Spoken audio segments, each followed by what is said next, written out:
Taigi pažaiskime tokį žaidimą. Mitai ir tiesa. Paneikime tokius kelis išsišaknyjusius tokius mitus, kuriuos ir dažnai ir aš pati girdžiu. Tarp kitko, seniau ir aš jais patais mitais pati tikėjau, kol nepradėjau sąmoningai domėtis. Taigi metas atskleisti tokią trumpą tiesą. Taigi, pirmas mitas.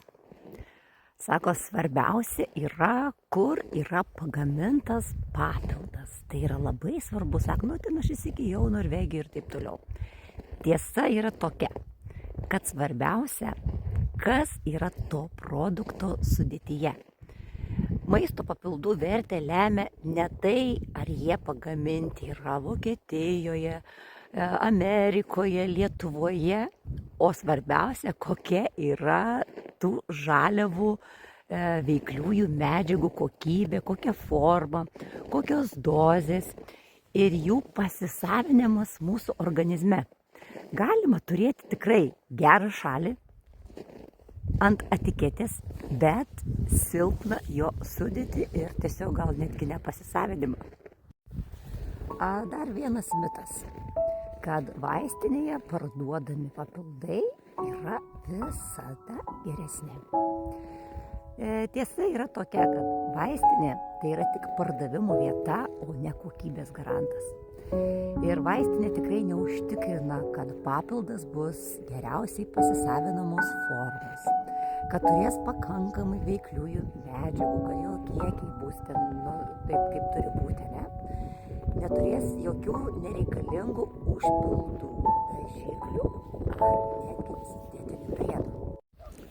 Taigi dar vienas mitas, kad internetu parduodami papildai tiesiog yra nepatikimi.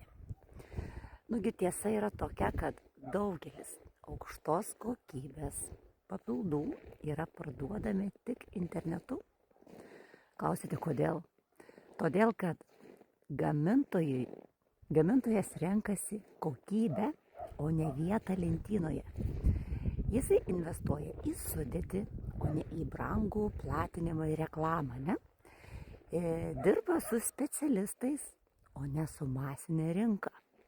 Taigi gali pasiūlyti švaresnę ir veiksmingesnę formulę. Taigi išvada viso šito yra labai paprasta. Vertinti reikia ne kur yra padėtas produktas, o kas yra į jį įdėta. Mokinkime skaityti produktų sudėtis, formas, dozes ir klausko, ar tai tikrai naudinga yra mano organizmui, iš ko jie pagaminti. Nes sąmoningas pasirinkimas yra visada stipresnis už mitus. Klausykime tų žmonių, kurie dalinasi savo patirtimi ir tikrai sako, kad jiems šitai produktai padėjo ir turi jie savo istoriją.